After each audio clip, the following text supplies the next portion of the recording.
Wasting time, चलिए आते हैं इस कहानी की मेन स्टोरी लाइन की तरफ। इस कहानी की शुरुआत होती है ईयर 1981 में, जहां पर हमें दिखाई जाती है पार्लियामेंट में प्रेसिडेंट रिमिका सेन। ये यहाँ पर एक डेथ वारंट साइन कर रही होती है इस पूरे शहर के सबसे बदनाम और सबसे खतरनाक माफिया के खिलाफ, जिसका नाम है रॉकी। अब क्या रॉकी इसके डेथ वारंट के अकॉर्डिंग मारा जाता है या नहीं, वो हमें इसके सेकंड पार्ट में पता चलेगा, जो कि अभी से ही 2 हफ्ते बाद में आने वाली है, यानी कि 16 जुलाई। वहीं पर कहानी शिफ्ट होती है प्रेजेंट टाइम में, जहां पर ईयर दिखाया जाता है 2018। यहाँ पर हमें दिखाया जाता है एक न्यूज चैनल हेडक्वार्टर्स, जिसका नाम होता है न्यूज 24, और यहाँ पर इनकी मेन जर्नलिस्ट का नाम होता है दीपा हेगड़े, जिनके पास में किताब आई होती है, उसका नाम होता है एल्डोराडो। और वो कहती है कि आखिर गवर्नमेंट इस पूरी किताब को पब्लिश होने से क्यों रोक रही है और साथ ही इसकी सारी कॉपीज को क्यों जला दिया गया। तो वहां पर न्यूज 24 के ऑनर आकर उसे कहते हैं कि दीपा, मैं जानता हूँ कि इस किताब को लिखने वाला जो लेखक है वो कोई पागल शख्स नहीं, वो अपने लिखे हुए हर एक शब्द को 100 बार सोच कर लिखता है, तो अगर उसने किताब लिखी होगी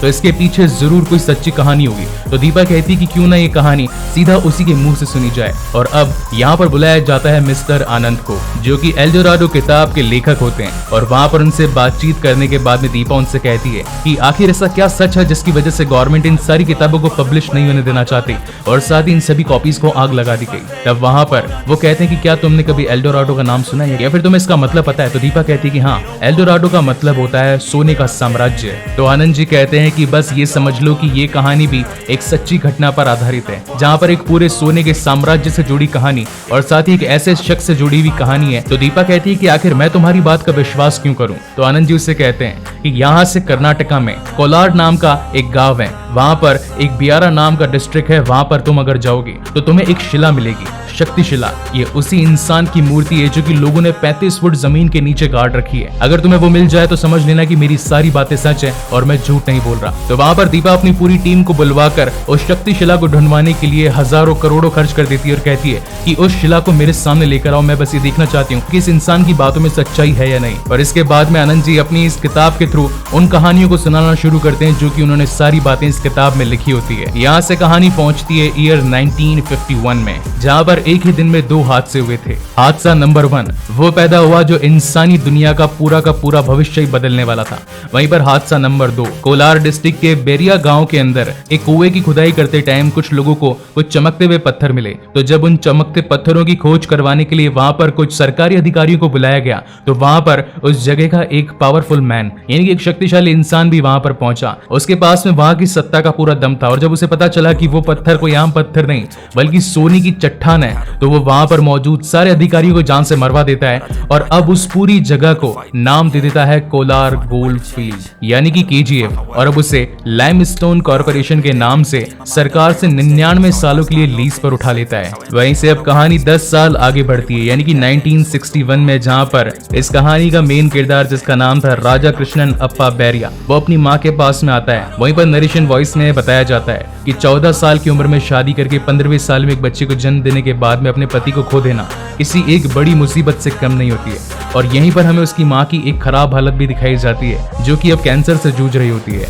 राजा की माँ अपने बेटे को सिर्फ एक ही बात अपने आखिरी शब्दों में कहकर जाती है कि तुम कैसे भी जियो उससे फर्क नहीं पड़ता, मगर जब भी मरो तो कोई अमीर और ताकतवर इंसान बनकर ही मरना। और वहाँ पर राजा अपनी माँ से वादा करता है कि माँ, मैं एक बड़ा और अमीर इंसान बनूंगा। वहीं एक तरफ तो उसकी माँ की वहाँ पर डेथ हो जाती है और दूसरी तरफ अब वो कर्नाटका छोड़ देता है। वहीं पर उसे एक भिखारी मिलता है, तो वो उसे कहता है कि तुम मुझे उदास लग रहे हो, तुम चाहते क्या हो। तो वो लड़का कहता है कि मुझे पैसा चाहिए, मुझे एक बड़ा अमीर इंसान बनना है। तो वो भिखारी वहां पर रोड पे चलते एक इंसान का गला पकड़ लेता है और वो इंसान उसे नोटों में पैसे देकर वहां से भाग जाता है। तो भिखारी उसे एक बात कहता है कि हाथ से मांगने पर चिल्लर मिलते हैं और हाथ उठाने पर नोट मिलते हैं, यानी कि जिसके पास पावर है उसके पास में पैसा है। और अब यही बात राजा के दिल में घर कर जाती है और वहीं से वो पहुंच जाता है मुंबई सपनों की नगरी में। स्टार्टिंग में उसके पास में कोई काम नहीं होता, तो वो लोगों के जूते पॉलिश करता है। वहीं पर वहां मौजूद बच्चों से बताते हैं कि इस मुंबई का डॉन है शेट्टी, जिसके पास में हर कोई जाना चाहता है और हर कोई इसके साथ में काम करना चाहता है। शाम को घर लौटते वक्त वो सभी बच्चे जो जूते पॉलिश करते थे वो अपना पैसा असलम को आकर देते थे।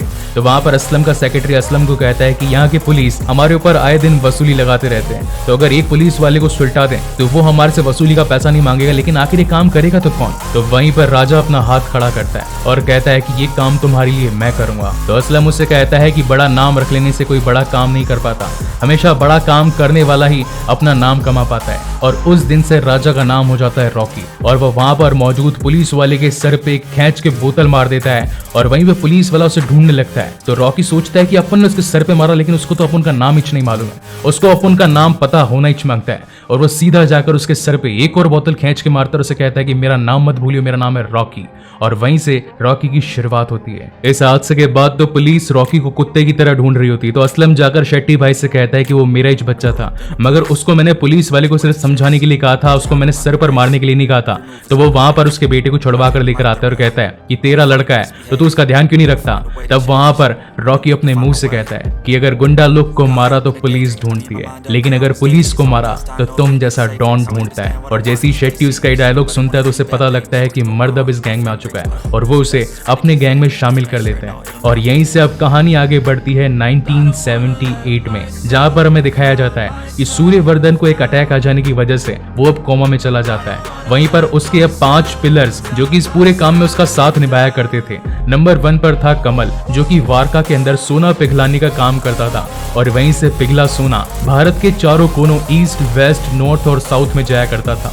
ईस्ट को संभाला करता था एंड्रयू, वहीं पर वेस्ट को संभाला करता था शेट्टी, जिसके अंदर मुंबई और गुजरात आया करते थे। वहीं पर नॉर्थ के अंदर हाथ पकड़ा हुआ था गुरु पांडियन ने, जिसके पास में पॉलिटिकल सपोर्ट था। वहीं पर साउथ में था राजेंद्र देसाई, जिसकी बैंगलोर के अंदर काफी बड़ी टीम थी। जब ये बात उन पांचों को पता चलती है कि सूर्यवर्धन को अटैक आया है तो इस साम्राज्य को कौन संभालेगा, और अब हर किसी की नजर नराची गोल्ड फील्ड पर थी। नराची का मतलब होता है सुनार का कांटा। नराची एक कन्नड़ वर्ड है, उसका हिंदी में मतलब होता है सुनार का कांटा, यानी कि तराजू के 2 पहलू, एक हल्का और एक भारी। अब यहाँ पर सूर्यवर्धन अपने बेटे गरुड़ा और साथ ही अपने छोटे भाई अधीरा को बुलाता है और अब उन दोनों में से उसे तय करना था कि आखिर मेरे बाद में मेरा ये साम्राज्य कौन संभालेगा। तब वहां पर सूर्यवर्धन अपने भाई अधीरा को बुलाता है और कहता है कि अधीरा, जिस तरीके से आज तक तुमने मेरी निस्वार्थ होकर सेवा करी है, मैं चाहता हूं कि अब से तुम मेरे बेटे गरुड़ा की भी इसी तरीके से सेवा करो। और अब वो अपना पूरा साम्राज्य गरुड़ा को दे देता है और यहीं से अब गरुड़ा और साथ ही अधीरा के बीच में तकरार शुरू हो जाती है। कभी अधीरा उसे मरवाने की कोशिश करता है तो कभी गरुड़ा, और इसके अंदर गरुड़ा पास हो जाता है और वो अधीरा को जान से मरवा देता है। मगर इनकी ये तकरार और इनकी ये प्रॉब्लम्स यहाँ पर खत्म कहाँ होने वाली थी। इनके सोने पर इस भारत से बाहर एक और शख्स की नजर थी, जिसका नाम था इनायत खलील, जो कि दुबई के अंदर बैठा था और वो भी ये सारा सोना पाना चाहता था। इसीलिए इनायत खलील मुंबई के डॉन शेट्टी के अगेंस्ट में जो एक और डॉन था जिसका नाम था दिलावर, उसके साथ में हाथ मिला लेता है और दिलावर को कहता है कि मैं दुबई से अपना सोना यहाँ मुंबई में भेज रहा हूँ, क्योंकि गोल्ड के भाव काफी बढ़े हुए हैं, तो मैं चाहता हूँ कि तुम मेरा गोल्ड पूरे मार्केट में फैला दो।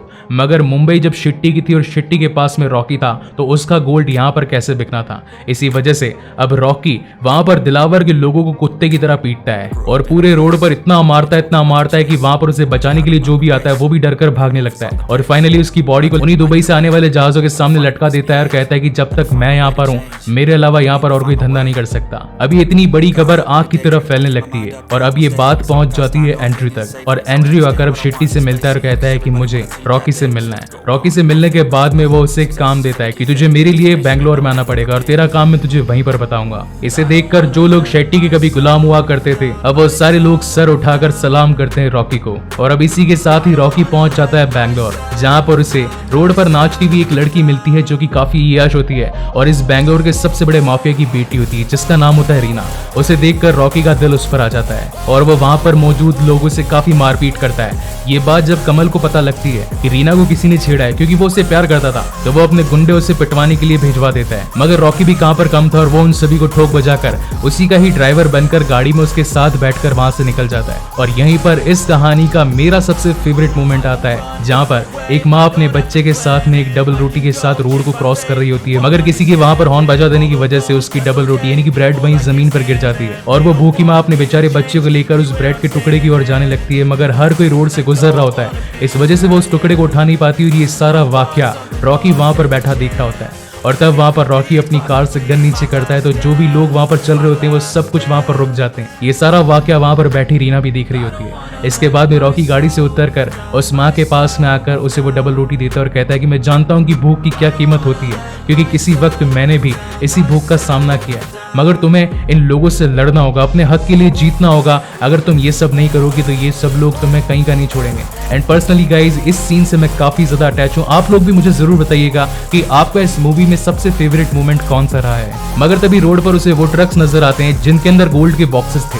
अब वो तो ये समझ रहा था कि शेट्टी के पास में जो माल आता है वो सीधा अफ्रीका से आता है, और जब वो उन डब्बों को खोल कर देखता है तो उसे पता चलता है कि ये सारा माल तो बैंगलोर से आ रहा है। इसका मतलब ये है कि शेट्टी का जो पूरा माल गोल्ड से आ रहा है वो अफ्रीका से नहीं बल्कि यही इंडिया में ही बनता है और यहीं पर ही फैलता है। तो आखिर इन सभी के पीछे है कौन, और ये गोल्ड का सारा माल एक्चुअल में है किसका? वो तो अभी तक ये सोच रहा था कि शेट्टी सबसे बड़ा गुंडा है, मगर अब उसकी नजरों में आ चुका था कि शेट्टी से भी बड़ा कोई ना कोई तो है जिसका ये सारा माल है। वहीं पर सीन शिफ्ट होता है शाम को, जहां पर अब रीना अपनी एक पार्टी में थी और वहां पर उसे छेड़ने के लिए वापस से रॉकी आ चुका होता है। मगर इस बार रीना अपनी पूरी तैयारी में थी और वो कमल को कॉल करके अपनी पूरी टीम को वहां पर बुला चुकी थी। तो वहां पर कमल उसे चैलेंज देता है कि ये पूरी टीम तेरे सामने है, बस इसे छू कर दिखा। अगर तूने इसे छू लिया तो ये तेरी, वरना तू यहाँ से गया। अब वहां पर सबसे पहले रॉकी उन सभी लोगों को देखकर वहां से पीछे हटने की कोशिश करता है तो हर कोई चिल्लाने लगता है, क्या हुआ, फट गई, जा रहा है यहाँ से। और थोड़ी ही देर के बाद में वो वहां पर लाकर एक पेट्रोल टैंकर को दीवार में ठोक देता है, जिसकी वजह से पूरी जमीन पर पेट्रोल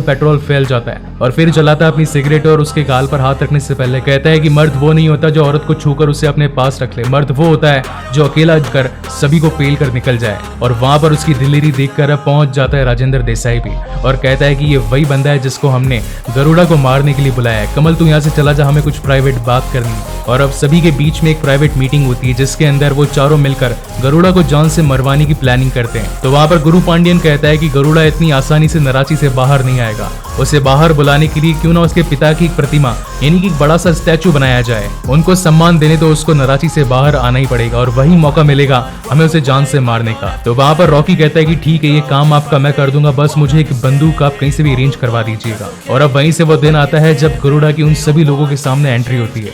ये वो दिन था जहां पर उनके पिता सूर्यवर्धन की प्रतिमा अब सभी लोगों के सामने प्रदर्शित की जाने वाली थी। और वहीं से अब रॉकी भी तैयार था एक गन के साथ में गरुड़ा को जान से मारने के लिए।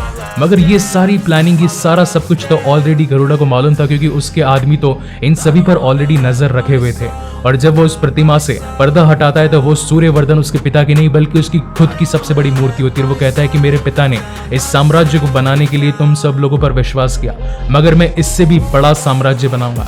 मैं चाहूं तो अभी भी तुम सभी लोगों को जान से मार सकता हूं, मगर मेरे पिता तुम्हारे ऊपर विश्वास करते हैं, इसलिए जिस दिन मेरे पिता यहाँ पर नहीं रहेंगे तो समझ लेना वही दिन तुम्हारा आखिरी दिन होगा। और यहाँ पर अब हर कोई यानी कि उन पांचों के दिल के अंदर ही डर बैठ जाता है कि न जाने अब सूर्यवर्धन कब भगवान को प्यारे और गरुड़ा हमारे ऊपर बरस पड़ेगा। मगर तभी वहां पर रॉकी हाथ उठाता और कहता है कि तुमने मुझे जिस काम के लिए यहाँ बैंगलोर बुलाया है उस काम को करे बिना तो मैं यहाँ से नहीं जाऊंगा। तुमने मुझे गरुड़ा को मारने के लिए बुलाया था ना, तो समझ लेना कि अब उसका काम तो मैं ही तमाम करूंगा। और वहीं से अब वो नराची जाने का डिसाइड करता है कि वो जगह थी जो कि किसी नर्क से कम नहीं थी। यहाँ पर जबरदस्ती गाँव से लाकर लोगों को मजदूरी करवाई जाती थी। करीब 20,000 मजदूरों के ऊपर 400 वहां के सैनिक सिपाही मौजूद थे जो कि उनके गलती करने पर उन्हें जान से मार दिया करते थे। दिन में 12 घंटे काम करवाया जाता था, जमीन में 900 फुट नीचे, वो भी उन लोगों के बीच में जो जानवर से कम नहीं थे, क्योंकि वो हर उस शख्स को मार दिया करते थे जो कि काम करने में अब कैपेबल नहीं होता था। और यहाँ पर सबसे बड़ी 3 मुश्किलें थी। सबसे पहली तो व्हाइट लाइन, दूसरी थी वहां का दरवाजा और तीसरी थी वहां का सैनिक अधिकारी जिसका नाम था वनराम। ये तीनों ही चीजें मौत से कम नहीं थी, क्योंकि जो व्हाइट लाइन को पार करता उसे भी जान से मार दिया जाता, अगर कोई दरवाजे से बाहर निकलता तो उसे भी जान से मार दिया जाता, और अगर कोई सैनिकों पर आंख उठाकर भी देखता तो उसे भी जान से मार दिया जाता। रॉकी के वहां पर आ जाने से मानो एक नई लहर सी दौड़ गई थी। वहां पर कुछ लोगों को तो ये लगता है कि ये हमारा मसीहा है और यही हमें यहाँ से निकालेगा। वहीं नराची लाइमस्टोन के थोड़ी ही दूर में अब सूर्यवर्धन का घर दिखाया जाता है, जहाँ पर हमें दिखाई पड़ता है गरुड़ा, जो कि इतना क्रूर था कि उसके बारे में क्या ही कहा जाए। वहां पर वो कुछ बंदी बनाए हुए लोगों को अपने सामने लेकर आता है और उन्हें खाने के लिए भरपेट खाना देता है। तो वहीं पर उसका एक और भाई जिसका नाम होता है विराट, जो कि लंदन से पढ़ के जस्ट आया ही होता है, तो वो अपने सेक्रेटरी से पूछता है कि आखिर लोगों पर इतना कुर्बान क्यों हो रहा है, ये तो वो लोग थे जो कि गरुड़ा को मारने आए थे, तो ये इन्हें खिला पिला क्यों रहा है। तो वहां पर उसका सेक्रेटरी बताता है कि आने वाली काली माँ की पूजा पर वो बकरों को नहीं बल्कि इंसानों को हलाल करने वाला है। और ये बात सुनते ही विराट को काफी ज्यादा धक्का लगता है कि एक तरफ तो जो इंसान लोगों को खिला पिला रहा है, उनकी सेवा कर रहा है, वहीं वो अपना मतलब पूरा करते ही उन्हें जान से मार डालेगा। वहीं पर सीन शिफ्ट होता है KGF में, जहाँ पर हमें दिखाया जाता है कि एक अंधा बूढ़ा भी होता है जो कि काफी टाइम से अंधा होता है, मगर वहां के सैनिकों को उसके बारे में पता नहीं होता। और गलती से एक दिन वो बूढ़ा इंसान वहां पर एक चट्टान से टकरा जाता है तो वहाँ के सैनिकों को पता चल जाता है कि अंधा है और वो उससे कहते हैं ये बुढ़ाओ चल हमारे सामने और पगड़ी उतार उसे इस टोकरी में डाल। अगर तूने टोकरी में डाल दिया तो हम तुझे छोड़ देंगे और अगर तू नहीं डाल पाया तो हम समझ जाएंगे कि तू हमारे किसी काम का नहीं है। और जो होना था वही होता है। वो अंधा बेचारा क्या जानता है कि आखिर टोकरी कहाँ पर रखी और गलती से उसकी पगड़ी जमीन पर गिर जाती है। इसी वजह से वहां पर उनका सैनिक जिसका नाम होता है रुग्गा, वो अब उसे पकड़कर मारने के लिए जमीन में अंडरग्राउंड ले जाता है। यहाँ पर रॉकी इतने सारे जुल्मों को देखकर अब इतना मजबूत हो चुका था कि वो जानता था कि अब वो इन गुनाहों को और नहीं सहेगा और ये जो लोग हमारे ऊपर अत्याचार कर रहे हैं वो उन सभी का बदला लेगा। और वो अब लड़ने के लिए अपना हथौड़ा लेकर पहुंच जाता है सीधा रुग्गा को मारने के लिए और वहां की लाइट्स बंद करके एक एक सैनिक को धड़ाधड़ पीटने लगता है और वहां पर सभी को मारकर उन सभी लोगों के अंदर अपना एक दबदबा बना लेता है। क्योंकि उसकी माँ ने एक बात कही थी कि अगर तुम अकेले लोगों की हेल्प करने के लिए खड़े हो तो 1000 लोग तुम्हारी सहायता करेंगे, लेकिन अगर 1000 लोग तुम्हारी सहायता करेंगे तो समझ लेना कि पूरी दुनिया अब तुम्हारी सहायता करने के लिए सामने आएगी। और अब जो मौजूद KGF में 20,000 मजदूर होते हैं वो उसके एक बार कहने पर जान तक देने के लिए तैयार थे। धीरे धीरे समय बढ़ता जाता है और अब वो दिन आता है जिस दिन काली माँ की पूजा होने वाली थी। और वहीं दूसरी ओर KGF में मेंटेनेंस के रूम के थ्रू अब वहाँ रॉकी को पता चल चुका था कि कौन सी टनल में जाने से वो सीधा नराची के गरुड़ा वाले घर में पहुंच सकता है। एक तरफ तो गरुड़ा माँ काली की पूजा के लिए निकला होता है, वहीं पर उसका सैनिक वनराम पूरे घर के अंदर ढूंढ रहा होता है कि कहीं वो इंसान यहाँ पर तो नहीं आया जिसने हमारे बाकी के लोगों को जान से मारा है। यहाँ गरुड़ा अपने उन्हीं 3 लोगों को हलाल करने लगता है जिनकी बलि देने के लिए उसने पहले ही डिसाइड कर लिया होता है। मगर जैसे ही वो 2 लोगों को काटता है वहीं दूसरी ओर वनराम को पता चलता है कि तीसरा शख्स तो यहाँ नराची के अंदर मरा पड़ा है, तो आखिर वहाँ पर जो तीसरा शख्स है वो कौन है। और वो तीसरा शख्स और कोई नहीं बल्कि खुद रॉकी निकलता है जो कि उसी की तलवार से उसका गला काट देता है। और यहीं पर नराची के मेन विलन का एंड होता है। अब एक तरफ तो वो 400 गार्ड्स जो कि चाहते तो बंदूक से उसे मार सकते थे, मगर जो 20,000 मजदूर अब उसके साथ थे उनकी वजह से वो 400 ऐसा नहीं कर पाते। और अब ये पूरा नराची यानी कि पूरा कोलार गोल्ड फील्ड अब रॉकी का हो चुका था। और इसी के साथ इसका चैप्टर 1 यहीं पर खत्म होता है। वहीं हमें न्यूज 24 की बिल्डिंग में दिखाया जाता है कि आनंद जी अब दीपा को चैप्टर 2 से रिलेटेड कुछ और इंसिडेंट्स भी बताते हैं। एक इंसिडेंट्स वो होता है जहां पर पुलिस वाले रॉकी को पकड़कर एक थाने में ले आए होते हैं और कहते हैं कि आखिर तेरे पास गाड़ी चलाने का लाइसेंस है भी या नहीं। और अपने लाइसेंस को मंगवाने के लिए रॉकी वहां पर अपनी पूरी टीम और साथ ही काफी सारे हेलीकॉप्टर्स ले आता है। और जब वो उसे अपना लाइसेंस देता है और जब पुलिस वाला उसका लाइसेंस पर नाम पढ़ता है रॉकी, तो वो डर जाता है, उसके पैरों तले तो मानो जमीन खिसक जाती है। वहीं पर एक और सीन वो बताता है जहां पर सिर्फ और सिर्फ एक बंदूक की टेस्टिंग करने के लिए वो काफी सारे स्मगलर्स को पब के अंदर बंद कर उन पर शूट कर देता है। और जैसा कि आप सभी जानते हैं कि इसका चैप्टर 2 16 जुलाई को रिलीज होने वाला है, तो मैं उसका एक्सप्लेनेशन भी आपके सामने जल्दी पेश करूंगा। सो गाइज, आपको ये वीडियो कैसा लगा प्लीज मुझे लाइक और कमेंट करके जरूर बताइएगा। और अगर पहली बार इस चैनल पर आए तो इसे जरूर सब्सक्राइब भी कीजिएगा। इसके बाद में मैं और भी बॉलीवुड की मूवीज और साथ ही आपकी डिमांड पर बताई गई मूवीज को एक्सप्लेन करने की कोशिश करूंगा और कंप्लीट मूवी एक्सपीरियंस को आपके सामने रखने की भी कोशिश करूंगा। So again guys, thank you very much for watching this video. मिलते हैं अगले वीडियो में।